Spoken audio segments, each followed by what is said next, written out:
બોલો સદગુરુદેવ કી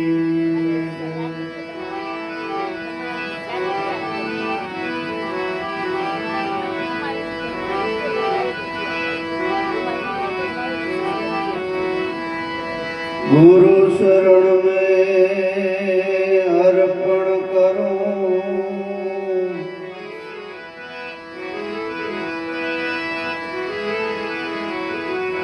तन मन मति विचार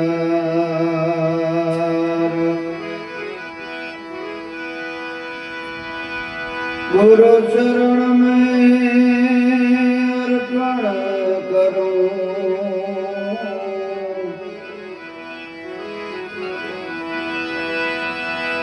तन मन मति विचार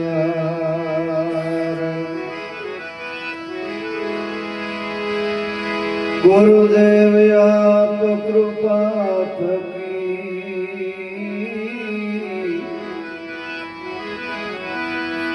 प्रगटे अखंड ज्ञान गंगधार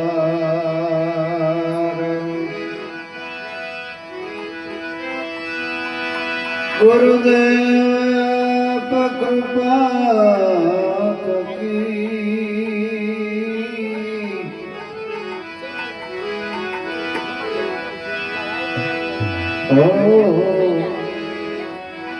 प्रगटे अखंड ज्ञान गंगधार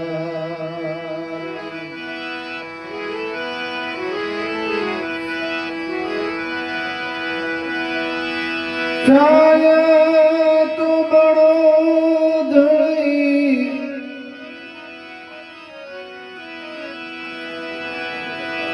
तुझसे बड़ा नहीं कोई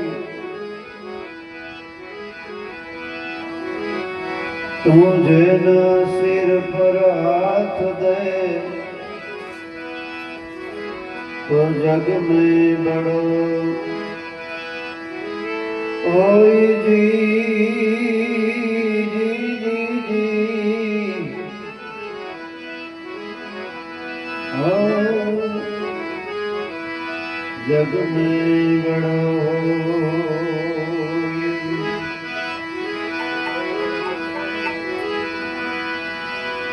शब्द आर है शब्द पार है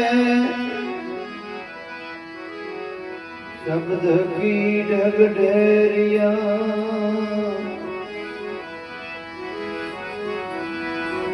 जो कोई शब्द की खोज करे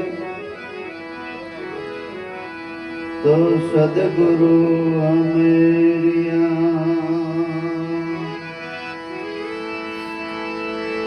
शब्द की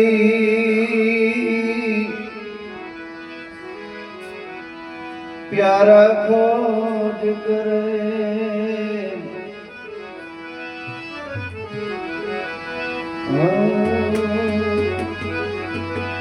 सदगुरु अमेरिया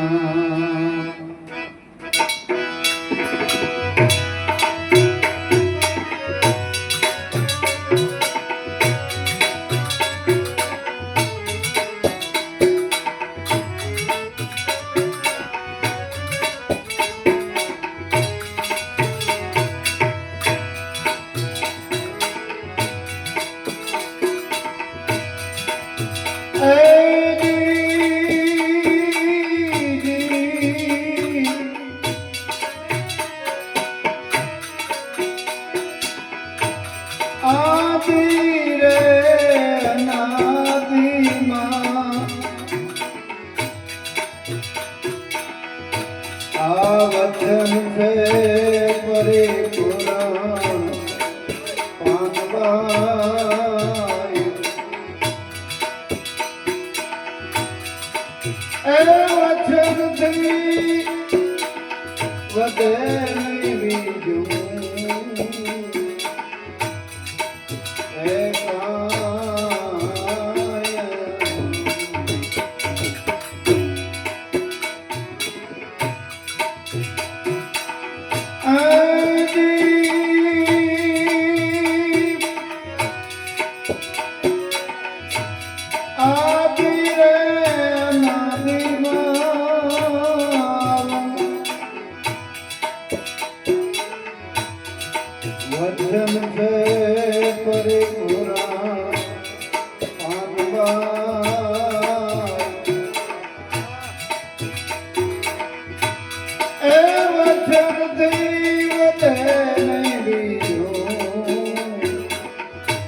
વચન રે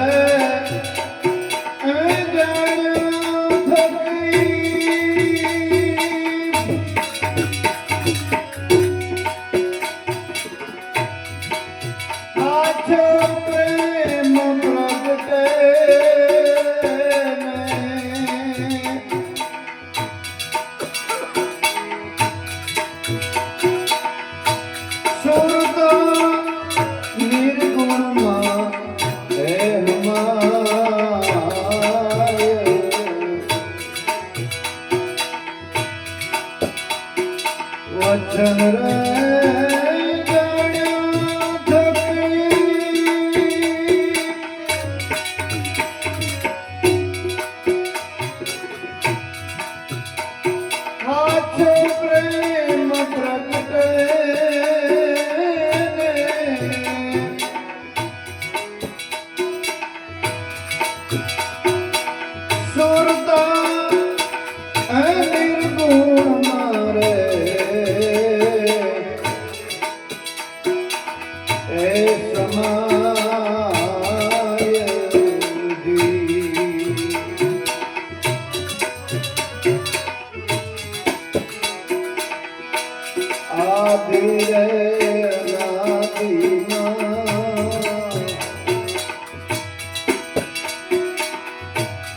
વચન છે પરિપૂર્ણ કામવા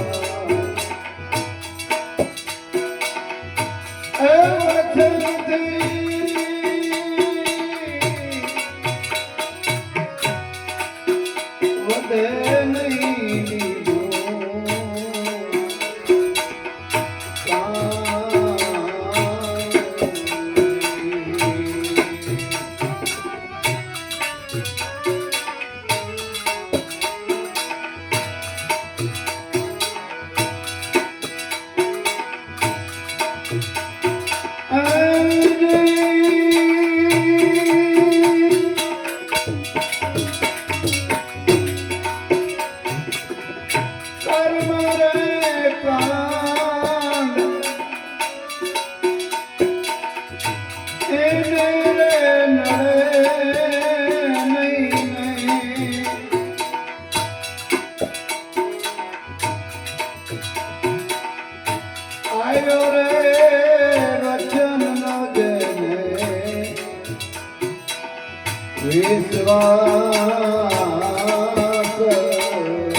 વચન જય પરિપૂરણ પામવા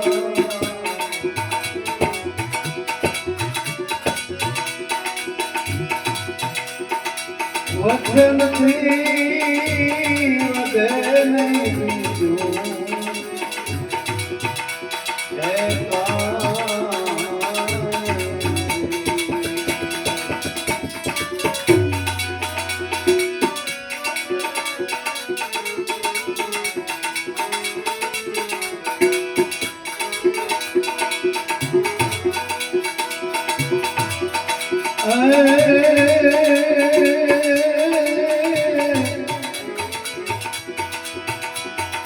જનક રાજા જેવા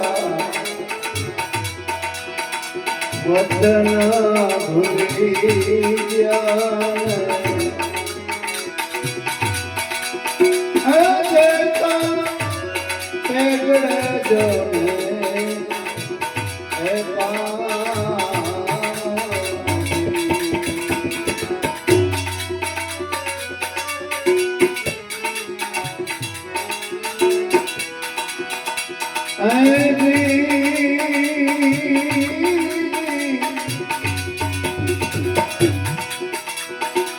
જનક રાજા દેવા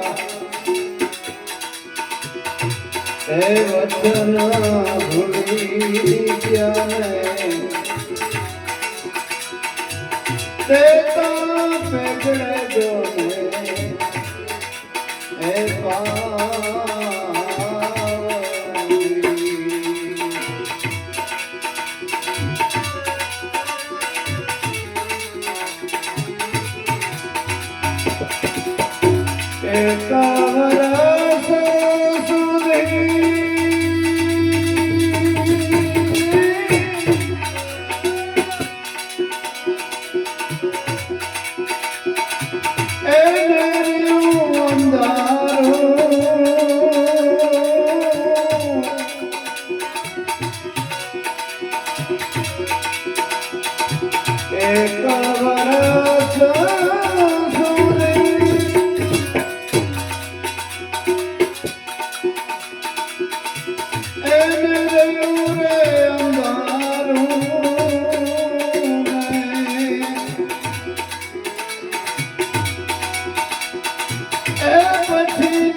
આ વચન છે પરિપૂરણ પામવા વચન થી વધે નહીં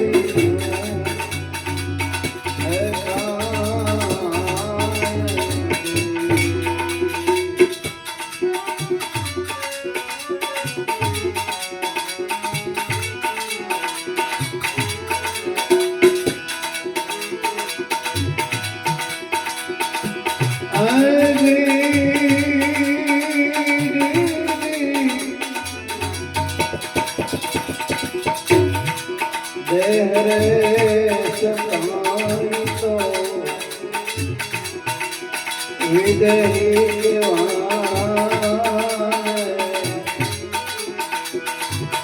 હતો એને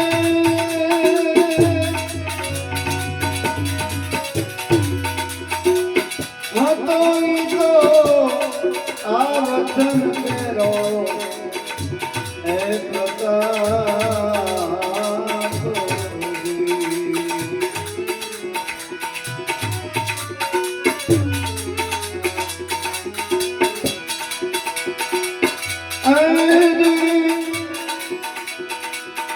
तेरे सता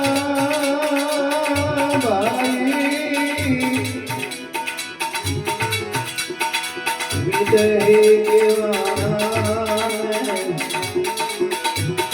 हतो रे वचन नो है प्रताप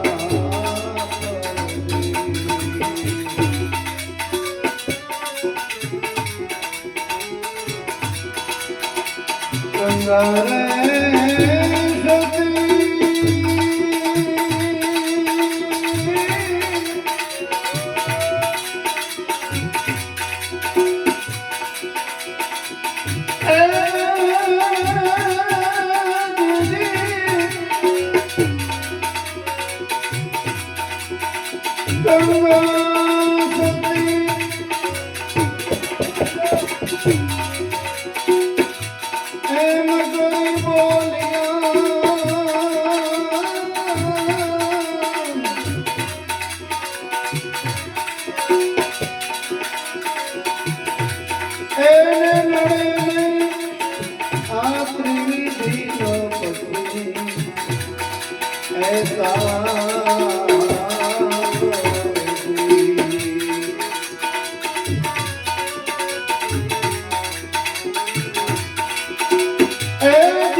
वचन रे जाना छकी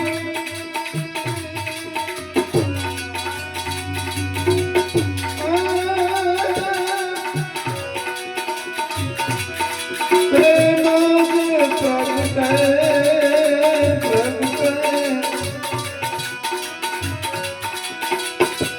सुरता निर्गुण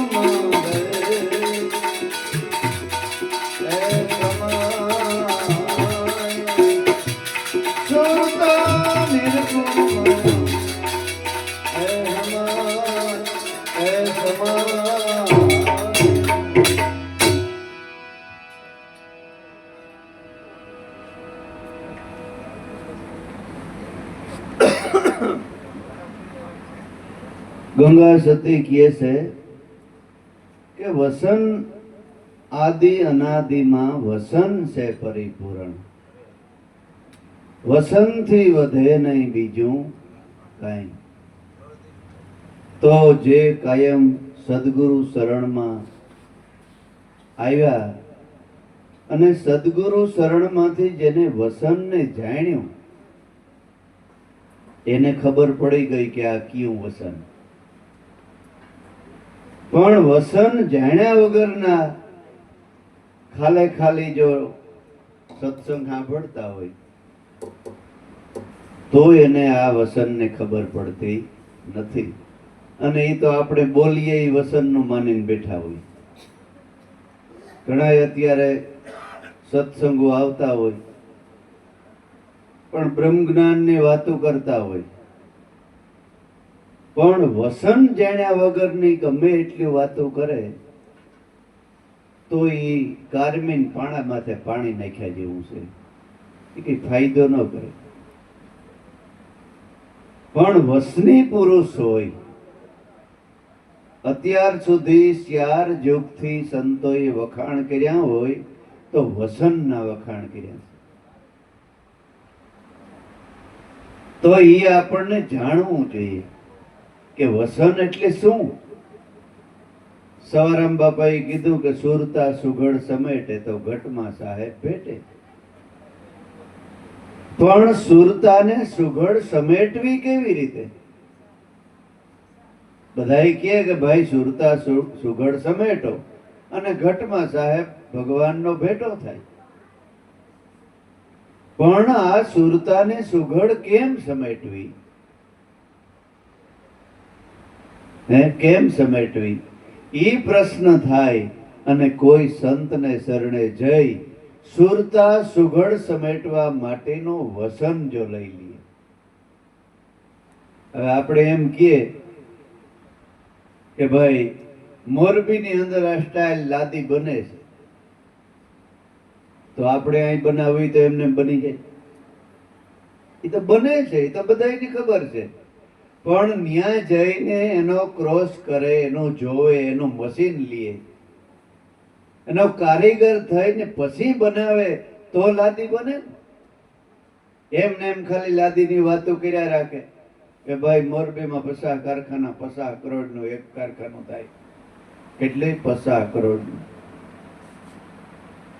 એક કારખાનું થાય અને ન્યા આ લાદી બધી બને છે ને અમે જ્યાં મકાનમાં નાખી, એ તો નાખી છે બધાને ખબર. પણ એનો મટીરિયલ શું છે, મટીરિયલમાં હું વાપર્યું, એ બધોય ન્યા જઈને ઝૂકતી એને જાણે ત્યારે ખબર પડે. એવી રીતે ખાલી વાતો કરે કઈ ન થાય, વાતોય વડા થાય નહીં. એટલે કહેવત છે કે વાતોય વડા ન થાય, મહેનત કરે તો ફળ ખાય. આપણે ક્યાંકથી ભૂખ્યા આવ્યા હોય ઘરે અને આપણી ઘરવાળી આપણા પાસે બેસીને અનાજ રસોઈની વાતો કરે કે અમે રોટલી બનાવી, રોટલા બનાવ્યા, શાક બનાવ્યું, દાળ ભાત બનાવ્યું, અમે આ બનાવ્યું, તે બનાવ્યું, ઓલું બનાવ્યું, ઓલું બનાવ્યું. પછી આપણે પૂછીએ કે આ બનાવ્યું કે ખાલી બનાવો હોય? હે, હવે વાતો કર્યા રાખે આપણો પેટ ભરે.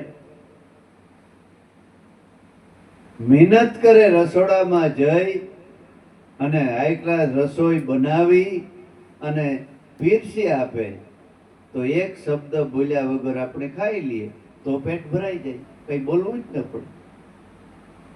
ઓલો તો ઉલટાનો ઘરમાં રાડ થાય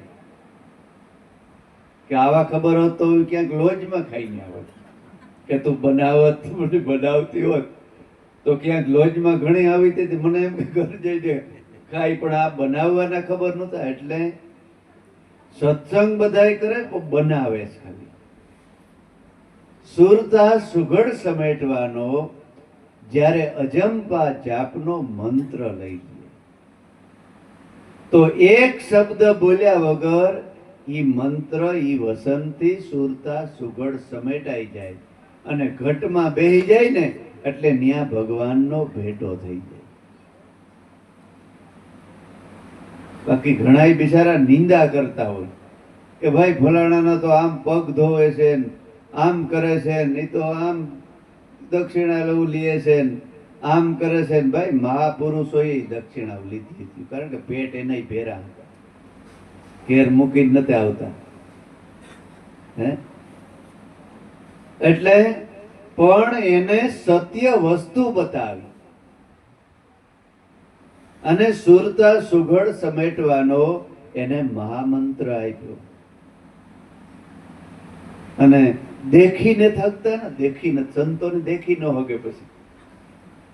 પછી શું કરે? એની નિંદા કરે કે સંતો તો ગાડીઓ 4 વ્હીલમાં ફરે છે, તમે ફરો ને 4? હે, હું જોઈતો. હે, કારણ કે પોતા પાસે કઈ સાયકલ ની ઠોઠિયો ન હોય એટલે ઓલા દેખી ન હોય કે પછી એની નિંદા કરે. ત્રંબક બાપા હતા, ત્રંબક બાપા ઉગમભોજમાં થઈ ગયા. એ ત્રંબક બાપાને કોઈ પૂછ્યું કે બાપા તમારો તો રજવાડા જેવો પોશાક ને આમ ઠાઠ માઠ ને, એટલે ત્રંબક બાપાએ કીધું કે ભાઈ તારે કેટલા દીકરા છે? તો કે મારે 2 દીકરા છે. તો કે આ ગાડી તમને મોટરસાઇકલ કેટલાનું? તો 1 લાખ રૂપિયાનું. 2 દીકરા છે તમારે તો 1 લાખ રૂપિયાનું મોટરસાઇકલ ફેરવો છો? મારે 1000 દીકરા છે. 500 દીકરીઓ હે ને 500 દીકરા છે. 1000 રૂપિયા આપે ને તો મારે 2-3 ફોર વ્હીલર પીડ્યા હોય. હે એનો આ બધો ઠાઠ છે. અને એને ફાયદો થયો ને કે ભગવાનને ઓળખાણ કરાવી. હું ક્યાંય માગવાય નથી ગયો, માગવાય નથી ગયો. આ શીશ કાઢીને શરણમાં ધરી દે ને તોય એના ઋણમાંથી મુક્ત ન થઈ શકે. તો 10 રૂપિયામાં હું? હે એટલે નિંદક સત્સંગ કરવા માંડે. એ આમ કરે છે ને આમ કરે, એમ કરવાનું નથી. સત્ય બતાવો. ભગવાન બુદ્ધે પહેલો જ્યારે ઉપદેશ દેવાનું ચાલુ કર્યું ને ત્યારે એને પૂછ્યું કે તમારે સુખી થવું કે દુખી? તો કોઈ એમ કે અમારે દુખી થવું. સુખી થવું એમ જ કહે ને. જો તમારે સુખી થવું હોય તો અપો દીપો ભવ, તું તારો જ દીપક બની જા, તું તારો જ દીવો બની જા. અંજવાળું તારા ઘટમાં જ છે, પણ પ્રકાશ કરનારો કોઈક સદગુરુ મળે તો ઘટમાં પ્રકાશ થઈ જાય. ઈ અંજવાળે અગમ સૂજે. અગમ એટલે આત્મા. આત્માની ઓળખાણ થાય અને અખંડ સુખની પ્રાપ્તિ થાય. એટલે નિંદા સંતો છે ને સત્ય બતાવે, નિંદા કોઈની કરે નહીં. ફલાણો આમ કરે, ઢીકડો આમ કરે, આપણે શું કરવું છે? બસ એ એક જ રસ્તો આપણે પકડવાનો છે. સુરતા સુઘડ સમેટે તો ઘટમાં સાહેબ ભેટે. તો સુઘડ કેમ સમેટવી? આપણી સુરતા એ ગુણિકાની જેમ ચારી બાજુ રખડતી હતી. એટલે સતી તોરેલી કીધું કે આતમ જ્યોતિ અળગી કરીને તમે દિયોડિયા કાં બારો? તમારા ઘટમાં આતમ જ્યોત બળી રહી છે અને તમે બહાર શું કામ દીવા કરો છો? આતમ જ્યોત બળી રહી એને પ્રગટ કરો. જેમ જેમ જેમ જેમ તમે ભજન કરો ને શ્વાસે શ્વાસે, તેમ તેમ તેમ આતમ જ્યોતિ પ્રગટ થતી જાય. અને ઘટમાં અંજવાળું થાય ને ત્યારે પછી જગતમાં અંજવાળું થાય. અને એ સાધના થોડીક લાંબી છે, કઠોર છે. 1-2 દીની વાત નથી. આમાં તો એકાદો જન્મય વયો છે. જો સાધક કાસો પોસો હોય અને જો એને સત્સંગ ન મળે ને ગુરુના વસનમાં વિશ્વાસ ન હોય ને તો પાછો હતો એની અન્ય ફેંકાઈ જાય. અને એવા તો કઈક ફેંકાઈ ગયા છે, મારો અનુભવ છે. આવે તે ગાડા જેવડો ભાવ હોય અને પછી બિચારાને બહુ ન સમજાય ને એટલે પાછો હતો એ લાકડો પકડી લે. આવા વિરલા તો આ જગતમાં એક ધારી સુરતા રાખી અને સદગુરુ શરણમાં આખું જીવન ગાળી નાખે ને એવા વિરલા તો આ જગતમાં કોક કોક છે. અઘરી બાબત છે. પૈસા વાપરવા હેલા છે, દીવો કરવો હેલું છે, બધુંય હેલું છે, પણ સુરતા રાખી સદગુરુના વસનનું ભજન કરવું ને એ અઘરું છે. એ અઘરું છે. એટલે આ ગંગા સતી એટલા માટે સમજાવે છે કે આદિરે અનાદિમાં વસન છે પરિપૂર્ણ. આ વસન થી વધે નહીં બીજું કાંઈ. સદગુરુ શરણમાં જ્યારે આપણે જઈએ અને વસનનો ઉપદેશ આપે એને કહેવાય અજંપા ધ્યાન. પ્રાણમાં સુરતા રાખી અને આપણે આશરે બેસીને અજંપા જાપ જપે ને ત્યારે સુરતા ધીમે ધીમે ધીમે ધીમે સકેલાતી જાય. સુરતાને હારે જે કર્મ સોટ્યા છે ને એ બરીને ભસ્મ થતા જાય. પાંડવોએ બીજો કોઈ યજ્ઞ નહોતો કર્યો, એ આ પોતે જ રાજસુ યજ્ઞ. રાજસુ યજ્ઞ એટલે આપણા કર્મ છે ને એ બધાય જે ગુરુએ બ્રહ્મ અગ્નિ પેટાવી દીધો છે ને એમાં હોમાઈ જાય. હવન કરે, હવન એમાં બધાય લાકડા હાલે, ખીજડા નહીં એમાં હાલે, આંકડા નહીં એમાં હાલે. ઘરમાં આપણે ન બારીએ પણ એમાં બધાય લાકડા હાલે. એવી રીતે ગૌ હત્યા, સ્ત્રી હત્યા અને બાળ હત્યા જેવા કર્મ હોય ને તોય આ યજ્ઞમાં હોમાઈ જાય અને બરી ભસ્મ થઈ જાય છે. અને થઈ ગયા હોય તો જ જેસલ જીવો, જેસલ બારવટીઓ પીર થઈને પૂજાય ને, તો જ પૂજાય ને. શેઠી વાત ક્યાં છે? એનાથી નજીક આપણી ખાલી ત્રીજી પેઢીની વાત કરીએ ને, પુંજારામ બાપાની, તો 12 વાગ્યા સુધી ગુરુ નહોતા મળ્યા ને ત્યાં સુધી 12 વાગ્યા સુધી ભજન બોલે ને 12 વાગ્યા પછી હરણિયા મારે, શિકાર કરે, સસલા મારે. અને કોહ ને હાલતા હોય ને ત્યાં જઈને હરણિયાને મારી ના નાખે કે હાલે આને સુધારી દે અને કોહ છોડી નાખ. અને હવાલદાર હતા, નોકરી કરતા, હાથમાં જામગરી બંદૂક રાખતા. નજરે જોયેલા દાખલા. અને ઈની જન્મમાં ઉગારામ બાપાનો પંજો માથે પડ્યો. ઈની જન્મમાં પીર થઈને પૂજાવા માંડ્યા. અમરનગરમાં એની સમાધિ છે.